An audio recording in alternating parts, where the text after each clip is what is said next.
म चरी हुँ, तर त्यो नभन्नु जुन तिमीले सजावटको लाडी ल्यायौ।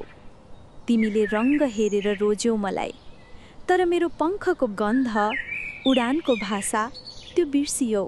म आकाशको सन्तान हुँ, धरतीमा होइन हावामा रमाउने थिएँ। तिमीले मलाई पिजडा दियौ, सुनौलो चम्किलो तामाको, तर मलाई सुन होइन मुक्ति चाहिएको थियो। म जन्मिँदा मसँग आमा थिइन्। म सुतेको बेला पखेटाले ओड्ने, मेरो स्वरमा स्वर मिसाएर चिरबिर गर्दै गाउने, तर म त आमा भन्न नपाउँदै छुटिएँ। तिमीले मलाई सिकायौ आमा आमा आमा, तर त्यो शब्द केवल ध्वनि रह्यो, भावनाहीन, स्पर्शविहीन। तिमी भन्छौ कति रमाइलो गर्छे, तर म रमाइरहेकी छैन। म त चिच्याइरहेकी छु, म त पुकार गरिरहेकी छु। मलाई फर्काइदेऊ मेरो खुला आकाशमा। मलाई सम्झना आउँछ जहाँ ससाना चरी साथीहरूसँग म पानी चाख्थेँ, जहाँ आकाश हाम्रै थियो, जहाँ बादल हाम्रै थाल थियो र जुन हाम्रो डोरी जस्तो टाँसिएको।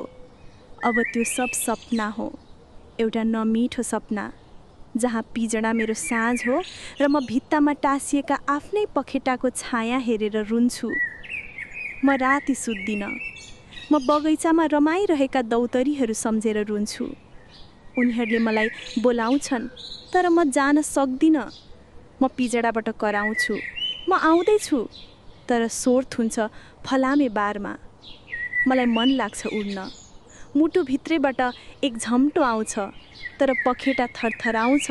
म थाकिसकेकी छु। तिमीले मलाई बिर्सियौ।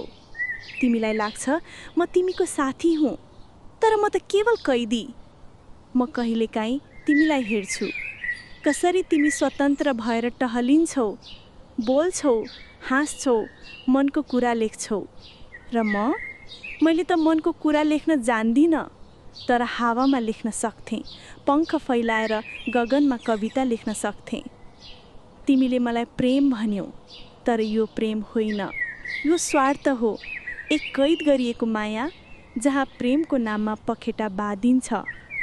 म हरेक बिहान सूर्य हेर्छु, त्यो झ्यालको छिद्रबाट झुल्किने जुन किरण, जुन मलाई भन्छ उड, तिमी चरी हौ। तर म भन्न सक्दिनँ, म सक्दिनँ, म कैद छु। म तिमीलाई दोष दिन्न, सायद तिमीले मलाई माया गरेकै थियौ, तर माया उड्न नदिने हो भने त्यो माया होइन, त्यो मालिकको मोह हो, पशु प्रेम जस्तै, जसमा स्वतन्त्रता छैन। आज फेरि साँझ ढल्दैछ, बाहिर कालो बादल छ। तिमीले पर्दा लगाइदियौ, तर म कल्पनामा बाँचेको आकाश देख्छु। म भन्छु मलाई गगन चाहिएको छैन, केवल तिमीले खोलेको ढोका चाहिन्छ, जहाँबाट म स्वतन्त्र भएर एकपटक चिच्याउन सकूँ। म जिउँदैछु, म उड्दैछु, म आफ्नी आमा भेट्न जाँदैछु। म जान्न चाहन्न अन्त्य के हुन्छ, तर थाहा छ यो पिजडा नै यदि जिन्दगी हो भने मेरो आत्मा पहिले नै उडिसकेको छ। प्लिज अन्तिमपल्ट मलाई उड्न देऊ। चिरबेर चिरबेर चिरबेर चिरबेर।